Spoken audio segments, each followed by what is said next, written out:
bagaimana dengan manusia yang diculik jin, namun kemudian setelah kembali dari dunia lain tersebut, ternyata manusia ini tidak lagi bernyawa. Nah, ini bagaimana? Apa yang sebenarnya terjadi dalam peristiwa ini? Ini pertanyaan bagus sekali ya, Masya Allah. Ya, terima kasih untuk pertanyaan yang berkualitas semuanya. Jadi memang ada kasus seperti itu ya. Bahkan kita dulu punya santri, orang Jawa Tengah. Jadi dia itu pilot, ya. Jadi pilot pesawat terbang, kemudian dia main-main sama temannya pas liburan di Parangtritis. Nah, kemudian apa yang terjadi? Pada waktu di pantai Parangtritis, menurut penuturan keluarganya, ya. Jadi adiknya itu santri saya, jadi dulu kuliah, sekarang jadi dosen di Bogor. Jadi menurut penuturannya keluarganya, jadi yang kakaknya ini pada waktu berlibur di pantai, pas di tepi pantai itu beda sama teman-temannya.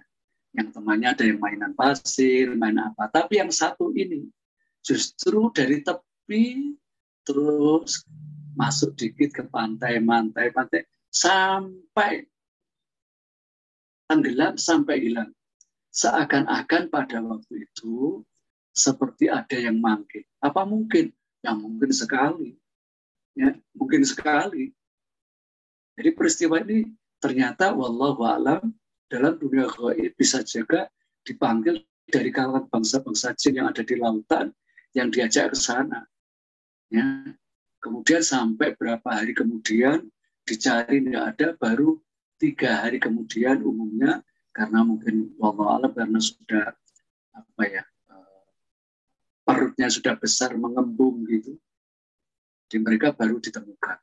Nah ini juga peristiwa ini pernah terjadi di daerah kita sendiri, di daerah saya. Nah, saya sebut namanya ya. Suatu saat ada di anak-anak itu juga termasuk santri saya juga, tapi santri kecil. Ya. Nah, kemudian ibunya datang ke kita cerita bahwa anaknya pada waktu hari tertentu itu anak-anak kecil itu main-main ke situ, ke sungai. Nah, pada waktu main ke sungai itu sebenarnya anak-anak ya takut-takut bagaimana gitu. Ternyata salah satu dari anak itu justru semangat sekali. Karena apa? Seakan-akan di sungai itu yang terkenal agak dalam itu, di Sungai Brantas itu, ada yang seperti mainan, seperti yang manggil-manggil. Nah, dengan seperti itu, apa yang terjadi? Anak yang ini, main ke situ. Nah, teman-temannya juga gitu. Ternyata kalau nggak salah pada waktu ada 4 anak. Kemudian yang satu tenggelam sampai mati. Wah, ceritanya Masya Allah Rami. Dalam dunia gaib seperti itu sudah biasa. Tapi alasan apapun, sekali lagi, semuanya takdir tentang kematian itu dari Allah. Walaupun jalannya bisa lewat macam-macam termasuk dari kalangan bangsa jin seperti ini. Sekali lagi, ruhnya, ya, jadi ruhnya itu tetap kembali kepada Allah. Jadi bukan nyawanya, ruhnya itu dibawa oleh setan jin di situ, enggak. Jin cuma mencelakai. Jadi jin itu cuma mencelakai. Makanya pada waktu pergi ke tempat-tempat yang angker dan sebagainya, satu, kita harus yakin bahwa Allah melihat kita, Allah menolong kita.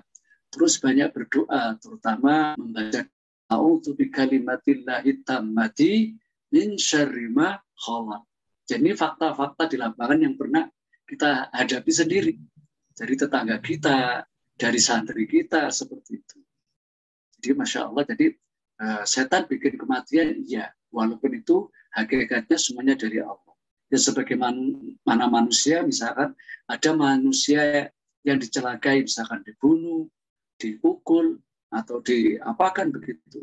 Itu yang membunuh manusia kan. Tapi hakikatnya semuanya kematian nanti roh-rohnya itu kembalinya kepada Allah, bukan ke pantai selatan. Karena di dalam Islam bahwa roh itu dalam genggaman Allah Subhanahu wa Ta'ala. Adapun suatu saat kalau muncul orang itu seperti hidup lagi di pantai tertentu, di sungai tertentu, seperti orang itu atau anak itu itu bisa jadi itu korin dari orang itu. Atau jin yang lain yang tasyakul, yang menyerupai dengan orang itu. Supaya apa?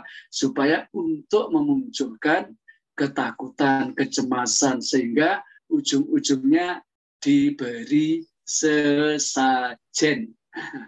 Wallahu a'lam. Ujung-ujungnya seperti itu. Karena apa? Supaya di masyarakat muncul ketakutan, ujung-ujungnya kita umat Islam dibawa ke arah kesyirikan. Itu yang dimau kira-kira seperti itu. Wallahu a'lam.